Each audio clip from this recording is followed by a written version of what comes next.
화와 토가 여기선 무거울 중자가 아니고 거듭 중자예요. 거듭되어 탁하다. 길작용을 하는 게 아니라 둘 다 흉작용을 하는 거겠죠.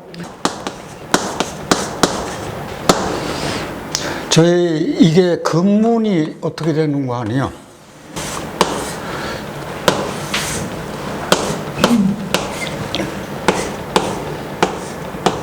이렇게 됩니다. 여기 보시면은 사람이 이렇게 길게 있어요. 그리고 밑에 흑토가 있죠. 사람이 땅 위에 우뚝 서 있네. 그런데 그 가운데가 이게 짐을 지고 있는 모습이에요.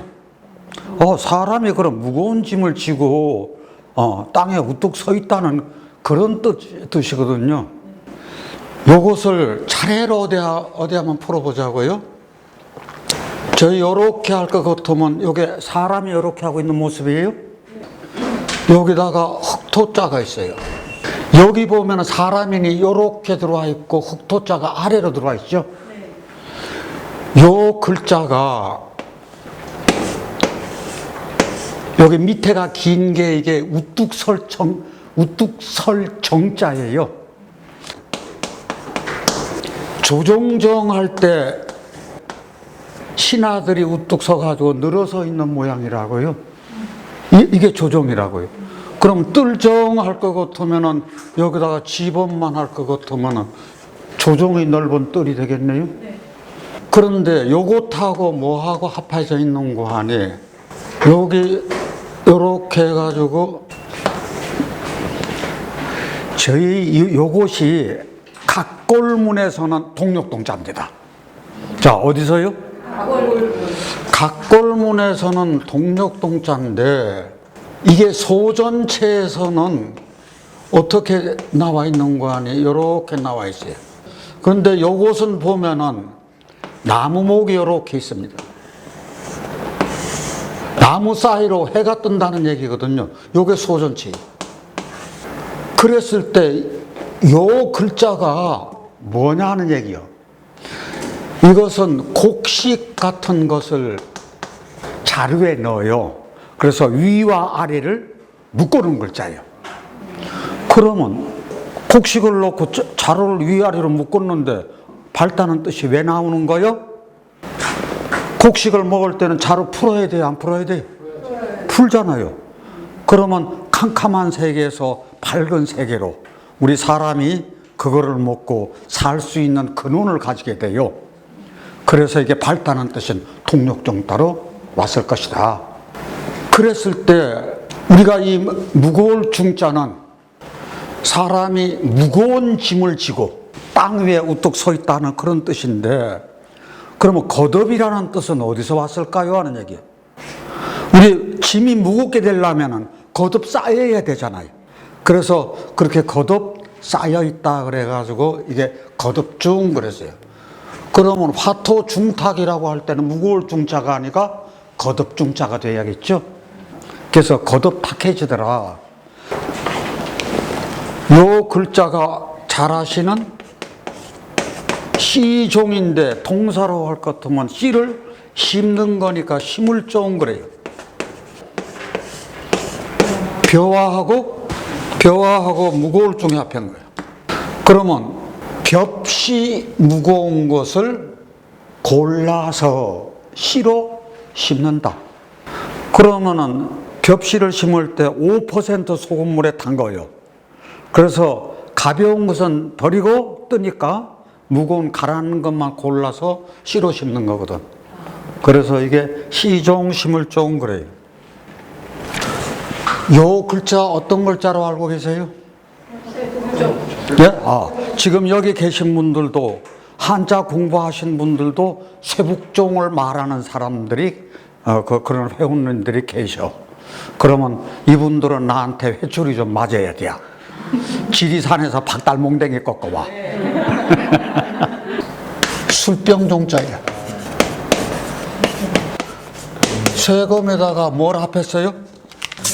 무거울 중을 하거든.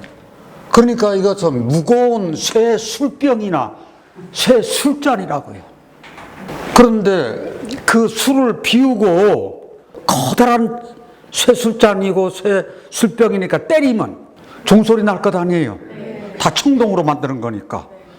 그러니까 이게 술병종이 저희들 쇠북종하고 같이 쓸 수 있다고 그래가지고 쇠북종이 나온 거예요. 그럼 먼저 나오는 글자가 뭐예요? 술병종이 나와야 돼요. 이게 우리가 세금에다가 이따가 말씀드릴 테지만 아이동을 쓴 것은 요것이 몽고환이 원래 쇠북종이라.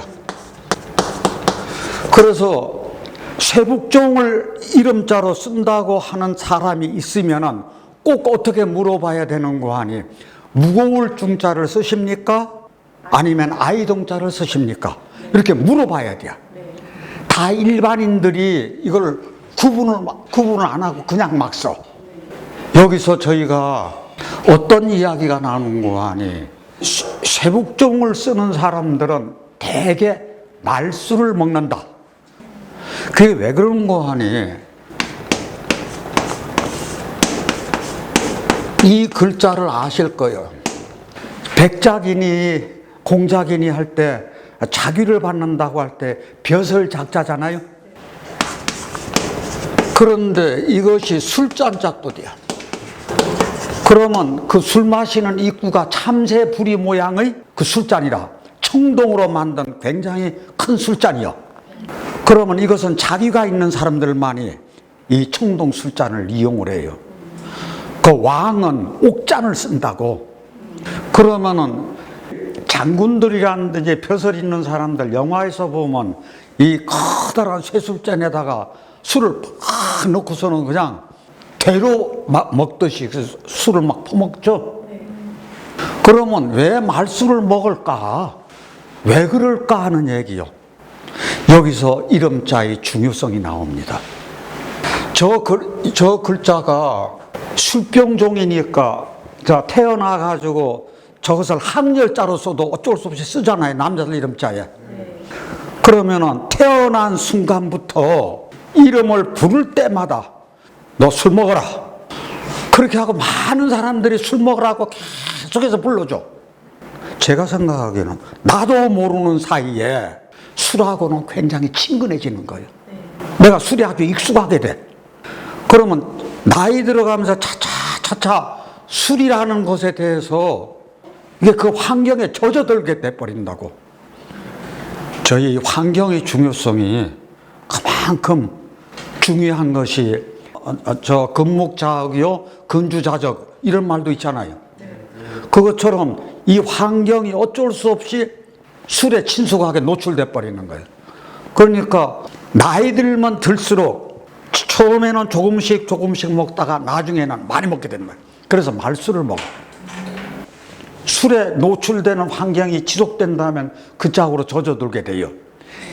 여기서 어떤 이야기가 있는 거 아니, 이름자는 세상에서 가장 짧은 주문이다, 이 이야기가 있더라고요. 기독교인인지 아닌지는 뭐 보고 알아요? 물론 여기 이게 십자가 찬 거 노출 안 되면 모르잖아요.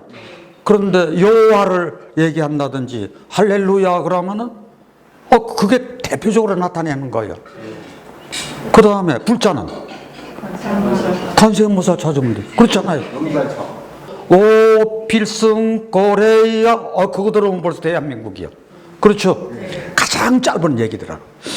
자, 이것뿐만이 아니라 불용문자라고 하는데 이상하게 복복자도 불용문자, 아름다울 미자도 불용문자, 추나추동도 불용문자, 이게 말도 안 되는 이야기를 많이 해요. 그런데 제가 보기에는 이름자에서 가장 중요한 거 하니 그 한자가 지닌 본래의 뜻을 우리가 자원풀이 해보면 알잖아요. 이것이 자원오행이라. 그래서 저희 입장에서는 자원오행이라고 하는 것이 바로 이거라고요.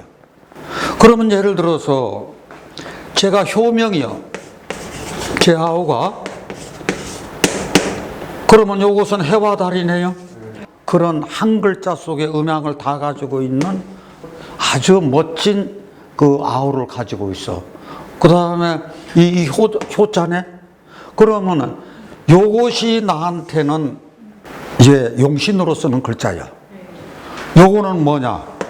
내가 지닌 본성하고 굉장히 가깝지 않은가.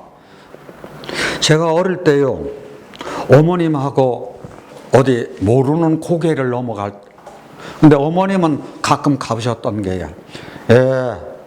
돌 하나 줄 거라. 그 산은 저긴데 산이 보일 때쯤이면서 얘야 돌 하나 줄 거라 그래요. 그러면 제일 처음에는 무슨 말인지 몰라. 그런데도 어머님이 시키니까 돌 하나 조그마한 조약들 주어. 그러다 보면 산을 올라가 선앙당 있죠. 나무가 있습니다. 그러면 커다란 나무가 있는데 거기다가 천도 많이 걸려 있어. 그럼 돌무더기 쌓여 있죠. 그러면 그 어머님이 거기 가서 돌 하나 요렇게 놓으니까 나도 따라서 올라가. 그래 놓고 합장을 해. 나도 뭐 따라가서 합장하는 건지 뭔지 모르지만. 그러면 그 나무가 신목이 돼야 한대요. 그 나무가 신목이 된다 그러잖아요. 이게 토템 사장이지만 그 나무 함부로 베요, 안 베요? 안 베잖아요. 동네 어귀 느티나무는 그 동네를 지키는 수호신장이라고요. 그 함부로 안 베요. 어쩔 수 없이 벨 때는 고사 지내고 기도하고 그렇게 하고 그 나무를 벤다고요. 옮길 때도 마찬가지고. 그것처럼 저희 이름자 하나가 가지는 이게 신비한 기운이 움직이는 거거든요. 아주 신령한 기운이. 그 기운이 움직일 때마다 사람이 가지는 그 에너지가 굉장히 크지 않은가. 좋은 것은 좋은 쪽으로 받아서 움직일 테고, 나쁜 기운은 그쪽으로 안 그래도 발현이 될 테죠. 저는 장명을 할 때요, 비유자나 그루면은 절대 안 써요. 이거 쓴 사람들이 하나같이 건강 쪽에서는 문제가 생기더라. 이제 어째 그런 거 하니, 요것이 우리 개수잖아요. 개수가 한여름철에 개수는 조우할 때 필요하죠. 그렇지 않은 경우는 1년 내내 비 온다. 1년 내내 내 평생 구름이 있다. 이거 말 돼야 안 돼요? 제가 생각하는 이건 말이 정말 안 돼요. 그래서 이분들 이상하게 건강에 문제 생기더라고요. 요거는 움직일 동인데 뭐하고 뭐가 합쳤습니까? 무고울증하고 심려가. 그럼 왜 이게 움직일 동이? 무거운 것을 힘들여 움직인다. 그럼 되겠네요? 요게요, 찌를 충자입니다. 뭐하고 뭐가 합쳤죠? 단일행 있죠? 단일행하고 무고울증이 합한 거라. 그러면 이게 단일행이 원래 사거리 모양이잖아요. 그럼 사거리에서 여기서는 무고울증이 아니고 거듭증이 돼야 될 거예요. 사람들이 통행이 왔다 갔다 하는 것이, 사거리에서 왔다 갔다 하는 것이 거듭 겹쳐서 부딪히다. 예를 들어서 대전에서 은흥정 거리 한참 축제 때 가려면 이게 사람 부딪혀져. 그래서 그렇게 부딪히는 그 현상 때문에 찌를충이 나오지 않았나.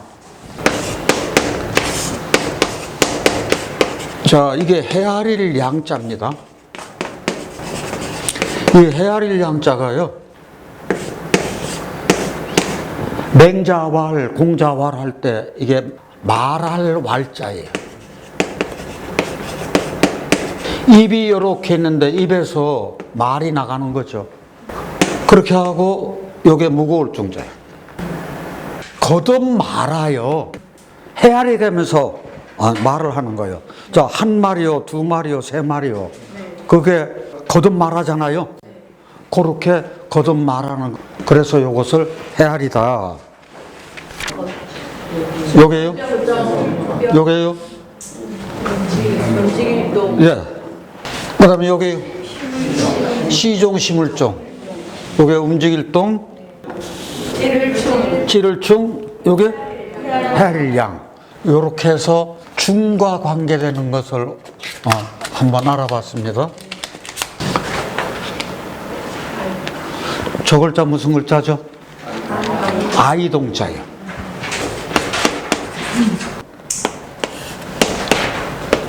요게 매울신이 있습니다. 매울신은 어떤 글자라 그랬죠?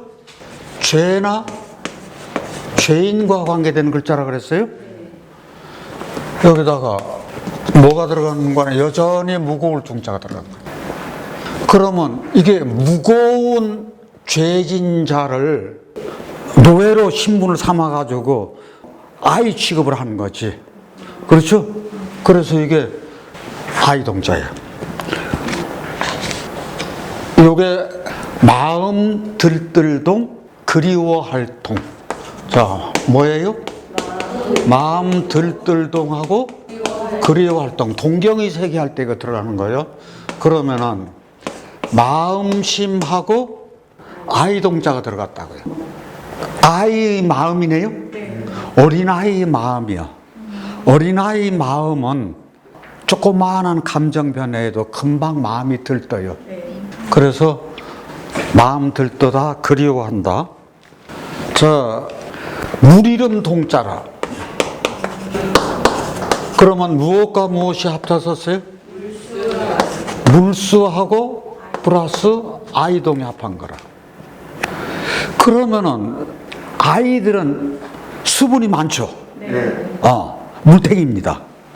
그렇게 수분이 많은 아이처럼 물이 마르지, 물이 풍부한 강이라는 얘기거든요. 그래서 이건 장명에서 잘 쓰이는 글자입니다. 요 글자 뭘까요? 무엇과 무엇이 합했죠? 눈목하고 아이동자. 어린아이 눈동자가 맑죠. 맑은 어린아이 눈동자라는 얘기거든. 그래서 동공이라든지 할 때 이걸 쓰는 글자예요. 자, 이제 요 글자가 쇠복종자입니다. 뭐하고 뭐가 어울리는 거예요? 세금하고 쇠복이 울리는 그 소리가 아이가 우는 울음소리에 비겼어요. 자, 아이들은 높은 소리입니까? 큰 소리입니까? 높은 소리야. 앙 하고 운다 그거요. 학교 종이 땡땡땡 그런다고요. 댕댕댕이 아니야.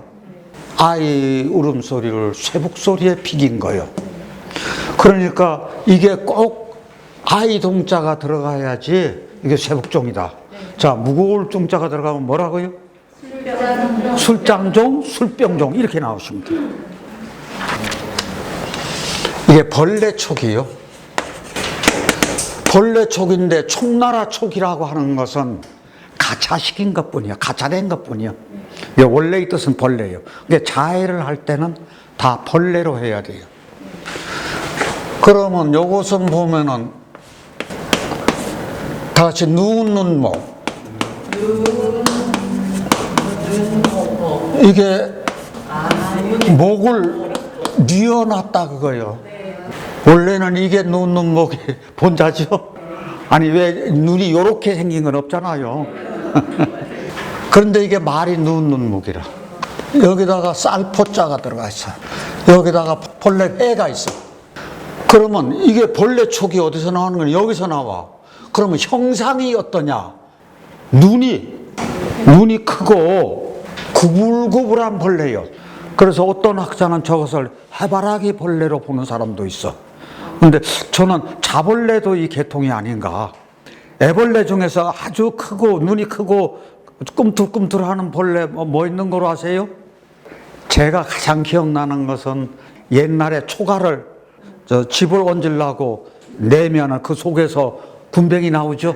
그때 굉장히 크잖아요. 구불구불하고 그런 벌레라. 그런데 요 글자가 뭐죠? 다을 촉자죠. 여기 보면은 무엇과 무엇이 합했어요? 뿔과하고 뭐하고 합했어요? 벌레촉. 뿔이 있는 것은 짐승뿔이요. 이건 짐승의 뿌리고 요거는 벌레의 촉각이라. 짐승의 뿌리나 벌레의 촉각이 사물하고 닿는다. 이게 잘 아시는 촛불이라. 그럼 불화하고 벌레 촉각은 촛불이 타는 것이 벌레처럼 넘실거리는 거예요. 벌레가 구불구불하고 기어가듯이 촛불이 넘실넘실거리는 그 모양이 촛불이라. 요게 무리 속자야. 요게 요렇게 돼 있는 것이 이게 꼬리미자야.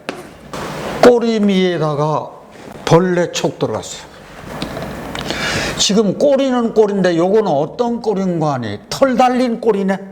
그러면 털 달린 꼬리는 짐승이네. 요것은 짐승의 꼬리, 여기서는 벌레. 그런데 물이 속이니까 요것은 짐승물이요, 요것은 벌레물이네. 이렇게 간단하게 자해를 할 수가 있어요.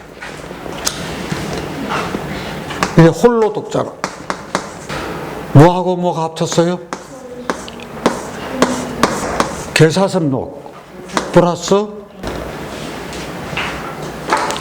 그런데 이 개사슴록이 들어가면은 이게 큰 짐승 아니고 여우호라든지 뭐 이렇게 개구라든지 그런 짐승 무리가 나와. 이거는 여전히 벌레가 곤충이지. 그러니까 짐승 따로, 짐승 홀로, 벌레 홀로. 본성이 각각 다 달라요. 짐승하고 벌레하고 어울릴 수 있나요? 어울릴 수가 없어요. 자기 홀로 살아가야 돼요. 요게 잘 아시는 뭐예요? 흐릴 탁자예요. 자, 이거 물수에다가 플러스 벌레가. 그러면 왜 흐려졌어? 벌레 때문에 흐려졌어. 왜냐하면 물 속에 벌레가 생기면 그 물은 흐려요. 그러면 이 벌레라고 하는 것은 병균도 되죠. 그러면 그거 자체가 흐린 거예요. 저희가 여기서 벌레 촉자 가지고 관계되는 글자들을 잠깐 알아봤어요. 벌레 촉. 여기 다을촉, 촛불촉, 무리속, 홀로도, 흘탁. 그래서 화토 중탁 할 때 아까 중자가 무거울 중으로 쓰인다 그랬어요. 거듭중으로 쓰인다 그랬어요. 거듭중으로 쓰인다 그랬다고요. 그래서 이게 화토 중탁 할 때요.